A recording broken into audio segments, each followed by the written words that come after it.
स्वागत है दोस्तों। उम्मीद करते हैं कि आप लोग स्वस्थ होंगे और मस्त होंगे। ठीक है दोस्तों, आज का जो वीडियो बनाने जा रहे हैं बहुत ही इंटरेस्टिंग होने वाला है। बहुत ही अच्छी वीडियो बनाने जा रहे हैं क्योंकि किसी भी बच्चे के लिए बहुत ज़रूरी होता है कि वो किस कोर्स में एडमिशन ले। ठीक है, जिस तरीके से मेडिकल में इतनी ज़रूरत बढ़ रही है, उसी तरीके से मेडिकल के साथ साथ पैरा मेडिकल नर्सिंग की भी रिक्वायरमेंट बहुत तेज़ी से बढ़ रही है। तो उसी पैरा मेडिकल में हमारा जो कोर्स आता है, ठीक है, पैरा मेडिकल में कोर्स में जो हमारा ओटी टेक्नीशियन था, ठीक है, और उसी के साथ में जो हमारा इस समय शुरू हो गया है बीएससी ओटी। ठीक है, तो बच्चे कंफ्यूज हो जाते हैं कि बॉस हमें करना क्या चाहिए। ठीक है, क्या करने में ज़्यादा फायदा है कि हम बीएससी ओटी कर लें, उसमें ज़्यादा फायदा है या ज़्यादा स्कोप है या ज़्यादा सैलरी उसमें मिल रही है, या फिर डिप्लोमा इन ओटी टेक्नीशियन में कोर्स कर लें, उसमें ज़्यादा फायदा मिल रहा है। तो बहुत ही बच्चों के मन में ये सवाल बहुत ज़्यादा रहता है कि हमें कौन सा कोर्स करना चाहिए, कौन सा कोर्स नहीं करना चाहिए। तो ये हम डाउट पूरा क्लियर करने वाले हैं आज की इस वीडियो में। तो आप लोग देखें और समझें कि हाँ क्या करना चाहिए। ठीक है, दूसरा, जैसे दोस्तों जब इसका स्कोप नहीं था, बहुत कम स्कोप था, इस तरीके से स्कोप बढ़ता जा रहा है, आगे बहुत अच्छा बढ़ता जा रहा है। तो क्योंकि इसकी गवर्नमेंट जॉब भी आ रही है, वैकेंसी अच्छी आ रही हैं, वैकेंसी निकल रही है, लोग गवर्नमेंट जॉब भी निकल रही है इसकी, तो इसकी डिमांड बढ़ रही है। प्राइवेट जॉब में जितने भी अस्पताल है वहाँ भी जरूरी कंपलसरी कर दिया गया है, टेक्नीशियन रहना चाहिए वहाँ पे, या ओटी टेक्नीशियन की मांग बढ़ रही है। तो जिस तरीके से मांग बढ़ रही है, जब किसी चीज़ की मांग बढ़ती है तो उसकी कोर्स की या फिर उसकी भी ड्यूरेशन बढ़ती है और लोग भी ज़्यादा आते हैं।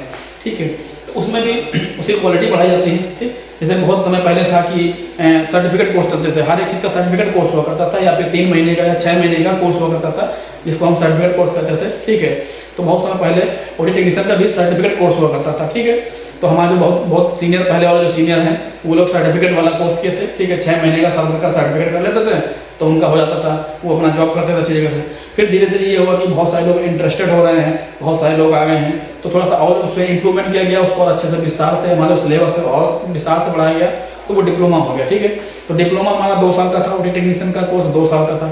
ठीक, 2 साल में क्या था, सारी चीज़ें आपको अच्छे समझनी है, सारी अच्छी चीज़ें पढ़ाई जाती हैं। तो diploma in operation theatre technician 2 साल का हो गया। ठीक, उसके बाद देखा गया कि और इम्प्रूवमेंट करना है या फिर और चीज़ करना है, तो जिस तरीके से सब लोग ग्रेजुएशन कर रहे थे, तो ग्रेजुएशन में क्या है, आपने बीएससी किया या फिर बीए किया आपने, उसी तरीके से बीएससी बायो करते थे पहले सब, बीएससी बायो, बीएससी एजी, बीएससी और चीज़ें करते थे, या बीएससी इकोनॉमिक्स, बहुत चीज़ें करते थे बीएससी में। उसी तरीके से हमारा जो ओटी टेक्नीशियन का कोर्स था, अब बीएससी ओटी टेक्नीशियन 3 साल का ये ग्रेजुएशन का कोर्स आ गया है। ठीक, तो अब ये है ग्रेजुएशन का कोर्स 3 साल का हो गया है, बीएससी ओटी टेक्नीशियन 3 साल का हो गया, और diploma in operation theatre technician 2 साल का है। तो वही है कि कंफ्यूजन है भाई, ये 2 साल आसान है, 3 साल हम क्यों वेस्ट करें। लेकिन क्या है कि ओटी टेक्नीशियन का कोर्स क्या 3 साल का है, ओटी टेक्नीशियन का कोर्स 2 साल का है आपका। ठीक, डिप्लोमा कोर्स है, और आपको डिग्री लेनी है तो 3 साल का डिप्लोमा इन क्या कहते हैं, आपको बीएससी इन ओटी कर लेना। ठीक है, आप दोनों में डिफरेंस क्या है, दोनों ही बहुत बेहतर है आपके लिए, आप दोनों कर सकते हैं, बहुत अच्छा है। दोनों की क्या एलिजिबिलिटी होनी चाहिए, या फिर दोनों करने के लिए क्या क्वालिफिकेशन होना चाहिए। ठीक है, या दोनों को करने के बाद में क्या सैलरी मिलने वाली है, या फिर दोनों करने के बाद में स्कोप कहाँ कहाँ है, वो हम आपको बता रहे हैं। ठीक है, दोनों में क्या है, diploma in operation theatre technician का कोर्स क्या है, वो भी आपका 2 साल का है। ठीक है, इसकी एलिजिबिलिटी आपकी 10+2 होना चाहिए। ठीक, आप हाई स्कूल इंटर पास हो, और साइंस स्ट्रीम से आप इंटर पास हो। इसका जो सिलेक्शन प्रोसेस क्या है, सिलेक्शन प्रोसेस आप डायरेक्ट एडमिशन भी ले सकते हैं, किसी भी इंस्टीट्यूट में आप डायरेक्ट एडमिशन ले सकते हैं, या फिर किसी इंस्टीट्यूट में आपको मेरिट के आधार पर आपका एडमिशन हो जाएगा। ठीक है, तो 2 साल का कोर्स है, डिप्लोमा कोर्स है, 2 साल का कोर्स है, एलिजिबिलिटी क्या है 10+2 है। उस तरीके से आप बीएससी ओटी का देखते हैं, तो बीएससी ओटी क्या है, ये आपके डिग्री वाली कोर्स है। ठीक है, आपका ग्रेजुएशन वाला कोर्स है, ये आपका 3 साल का है, उधर आपका 2 साल का था, इधर आपका 3 साल का है। ठीक, इसमें क्या है, इसके लिए बच्चे कई ज़्यादा हैं, तो इसके लिए एग्ज़ाम होता है, इंट्रेंस एग्जाम होता है। इस तरीके से जैसे एपीजे अब्दुल कलाम यूनिवर्सिटी है, वो अपना निकालती है, ये इंटरेस्ट लेती है। ठीक है, वो अपना लेती है कि हाँ हमारा एग्ज़ाम होता है, तो बच्चे इसको फॉर्म भरते हैं, बच्चे भरने के बाद में उसका जिसका नाम आता है वो अपना एडमिशन लेते हैं। तो ठीक है, इसमें क्या डायरेक्ट एडमिशन हो जाता है, और इसमें क्या है आपका इंट्रेंस एग्जाम देना पड़ रहा है आपको। तो बीएससी ओटी में क्या है, इंट्रेंस एग्जाम से आपको 3 साल पढ़ाई करनी है आपको। तो 2 साल का कोर्स ही हो गया, वो आपका 3 साल का कोर्स हो गया।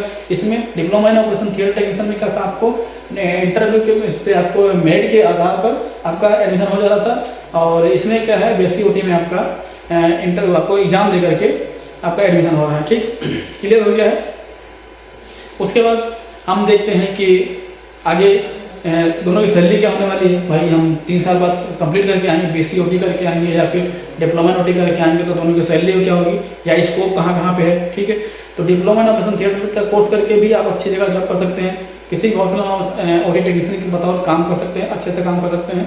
लेकिन जिस तरीके से अपग्रेड हो रहा है, जिस तरीके से थोड़ा सा एडवांस होता जा रहा है सब कुछ, तो बीएससी ओटी वालों को वहाँ पे थोड़ी सी तहजीब दी जा रही है या फिर थोड़ा सा अपॉर्चुनिटी ज़्यादा मिल रही है। तो दोनों ठीक, दोनों करके बच्चे काम कर रहे हैं, अच्छे से अच्छा काम कर रहे हैं, एक्सपीरियंस के आधार पर काम कर रहे हैं। बीएससी ओटी भी थोड़ा सा प्रायोरिटी ज़्यादा मिल रही है। जब कभी गवर्नमेंट की जॉब आ रही है तो उसमें बीएससी ओटी वाले फॉर्म भर रहे हैं और डिप्लोमा इन ऑपरेशन थिएटर वाले भी फॉर्म भर रहे हैं। दोनों के लिए एक सेम ही है। बीएससी ओटी वाले जो हैं थोड़ा सा कहीं कहीं एडवांस हो जाता है, तो उनको थोड़ा सा मार्क्स ज़्यादा मिल जाते हैं, तो दोनों ठीक ही हैं। लेकिन अब हम कहेंगे कि अब आपको करना है तो आप क्या करिए, तो सबसे बढ़िया ये है कि आप बीएससी ओटी करिए। अगर आपको जिस तरीके से डिप्लोमा इन ऑपरेशन थिएटर का कोर्स करना है तो आप बीएससी इन ओटी कर लीजिए। तो उससे क्या है, आपका फायदा ये होगा कि आपका ग्रेजुएशन भी हो गया, ठीक, ग्रेजुएशन भी हो गया आपका, और दूसरा क्या है, आप बीएससी ग्रेजुएट भी हो गए, और थोड़ा सी जिसकी डिमांड भी ज़्यादा हो रही है, और आने वाले समझ में बीएससी ओटी का ज़्यादा स्कोप होने वाला है, ठीक। तो बीएससी ओटी आपके लिए यहाँ पर बेहतर होने वाला है, ठीक। दूसरा, सैलरी क्या होगी भाई, एक डिप्लोमा करके आए आप और आपकी डिग्री वाली कोर्स है, दोनों में थोड़ा अंतर तो रहेगा ही। तो जहाँ पे आपका diploma in operation theatre technician का कोर्स करने के बाद में आपको 15,000 सैलरी मिल रही है, या 12,000 से 15,000 से 20,000 सैलरी मिल रही है, वहीं पे आपका बीएससी ओटी करने के बाद में थोड़ा एक्सपीरियंस होने के बाद में आपको 20 से 25,000 30,000 सैलरी आपकी यहाँ पे मिल रही है। तो थोड़ा डिफरेंस तो है ही दोनों में। और अगर अब आपको करना है तो हम तो यही सलाह देंगे कि आप बीएससी ओटी करिए, ठीक है। तो ये तो आपका साफ है। सिलेबस क्या है, सिलेबस थोड़ा सा डिप्लोमा कोर्स में जो है सिलेबस थोड़ा कम है। बीएससी ओटी में आएंगे आपको थोड़ा सा और अच्छे से ब्रीफली पढ़ाया जाएगा, जिसमें आपको सारी चीज़ें पढ़ाई जाएंगी, ठीक है। तो कोशिश ये करिए कि यदि आप किसी को एडमिशन कराना है तो आप बीएससी ओटी में एडमिशन कराइए। इसके पहले जो हम लोग कर चुके हैं या बॉस जो कर चुके हैं, हम लोग के बॉस के पहले जो करते थे वो सर्टिफिकेट कोर्स किए हैं, उसके बाद जो हम लोगों ने किया डिप्लोमा कोर्स किया। अब जो नए सिरे से एडमिशन कराना है किसी को, तो हम चाहेंगे यदि हम प्रेफर करेंगे उसको कि वो बीएससी इन ओटी में एडमिशन कराए। तो दोस्तों, दोनों में हमने आपको डिफरेंस बताया कि किस तरीके से डिप्लोमा इन ऑपरेशन टेक्नीशियन का कोर्स क्या है और बीएससी ओटी क्या है, दोनों में डिफरेंस बताया। और हमारी समझ से क्या बेस्ट है हमने आपको वही बताया है कि हमारी तरफ से आपको बीएससी ओटी इस समय ज़्यादा बेहतर हो रहा है, या आने वाले समय में बीएससी ओटी ज़्यादा बेस्ट होने वाला है, तो आपको बीएससी ओटी से करना चाहिए, ठीक है। दोस्तों, आशा करते हैं कि आप लोग समझ गए होंगे, और आगे आपको जब भी कोई दिक्कत होगी तो आप हमसे कमेंट करके पूछ सकते हैं। धन्यवाद।